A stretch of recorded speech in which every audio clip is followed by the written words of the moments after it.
for example, the health and safety knowledge that that the Warehouse Workers United got, that impressed funders, that got, in turn, more funding for that work, allowed those complaints to be just first rate, that actually with help, as Julie says, with 18 million workers and about, 1.5 million workplaces and, less than 200 inspectors, we're never going to be able to be at every work site, at, protecting every worker. And so it is so important that workers know and be able to assert their rights. And so we come into this issue of people with, challenged in every way, undocumented and terrified of asserting any rights.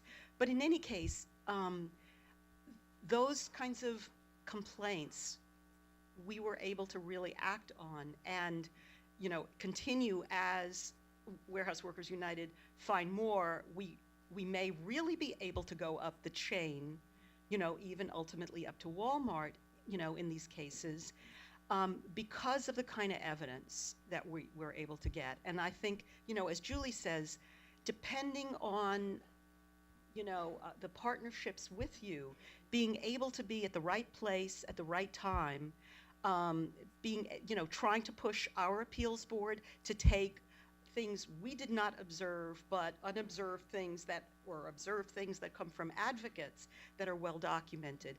And the kind of partnerships, we've begun to do trainings with advocates, union, non-union, as much as we can, to empower folks to really be able to both protect, their constituents, but also help us do with the, the resources we have to do the most. I think changing the culture of Cal OSHA was, also has been a big change. Frankly, my folks, when they say, my God, there's a union calling or the advocates are asking to meet with us, what should we do? I say, go meet with them. Best thing that ever happened to you, kind of get with it. But, there's years and years of being told, no, no, no, or that our mission, in fact, is to respond to employers. And not in the way of responding to their violations, but actually being responsive to employers. And so sort of turning the ship around has been another thing. I think also using some of the tools we had, and now that we're here, we've had the ability to go after violators through our unique criminal unit at Cal OSHA for many years.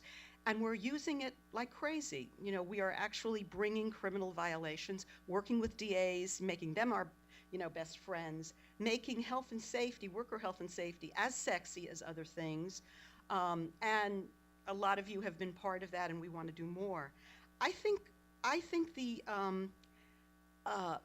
also sort of trying to do as much as we can in these cases to really prove, because some of our statutory authority, if we can really prove supervision and control, we can prove joint, sort of multi-employer status. We have, but one, I hope we can do more with that, and in some ways I think we need more statutory authority and so forth. But I think also, again, I get back to the whole worker. I really think that the issue of worker protection, as Ruben pointed out, the outrageous violations, the denial of shade, adequate shade and water for workers, all of those things are obviously, preventable, doable, fixable. Not everything requires millions of dollars of engineering controls, as employers will argue, and be job killers and, make everybody move offshore. But I think kind of making worker protection part of the whole realm of labor rights is really important, because I think health and safety has really been marginalized and made insignificant, and thus we look at workers like, so I think there, Julie and I have come into, the new administration, which has, I think, a deeper commitment to the underground economy, And yes, we've changed the initials from Triple EC to the LETF, the Labor Enforcement Task Force. Um, I think there, to make that real, we really need to partner with advocates in a much deeper way, getting the right kind of leads. But there we have the tools of going in with all our might, with the power of Julie's labor enforcement people, with our folks, with, the workers' comp folks, with contractor state license board. We can nail people in a very different way, assess penalties that make a difference. And I think in terms of, sort of the business of messaging, there we're not, no one's talking about those immigrants. Yet we really are, of course, because most of those jobs are the most hazardous: agriculture, construction, all of the industries, garment. They are, of course, low-wage immigrant, many undocumented. But there we're talking in a very different frame about recouping the taxes for the state, paying workers the wages they deserve. We're not talking about what workers. We're talking about, making, kind of creating a level playing field so that, employers who are doing the right thing have a chance. Because, if you just kind of approach it from this enforcement thing, it's hard to work. And there, in terms of enforcement, I just think that we want to do everything we can, not only to use, our civil penalties as effectively as possible, find joint employer relationships wherever, get the deep pockets, but really make our enforcement a deterrent, make some difference. And there, the power, I think, of collaborating with our sister agencies, being at the right place at the right time, nailing them, working with all of you on the brilliant campaigns you're doing, like, for example, the recycling. I think it added a lot to our, our penalties just because of our statutory limits weren't that high, but linking it to a bigger, broader campaign that has legs, I think makes a difference in what we can advance. That's great. Thank you. So one of the goals that we have for today is to think about what concrete work we can do as advocates. And you both talked so much about the role of advocates in the work that you're doing and the importance for that, and this wonderful partnership, for example, that you just announced, Julie. So can you share thoughts that you have about what concrete suggestions you have for advocates and funders, actually, as well, in terms of what we can do to achieve change, something, again, concrete over the next 2 to 3 years, and what does that also look like longer term, 5 to 7 years? Thoughts on that, either one of you? Well, I think, I think that the obvious message of, the legacy of many of, Rosenberg wellness, many of the funders are in this room. Your sustained commitment to groups, to campaign building, to movement building, it is why why there is this critical mass, why California is looked to in a very, very different way. Why, we're not the only ones. I don't want to get carried away with that. However, we have led the way. And so I think, while we have progressives, in power able to do things, I think it's very, very important to step up, to marry both the, immigrant rights funders, the labor funders, to be able to continue the individual campaigns as much as possible, to continue, and this point was made by folks in their various panels today.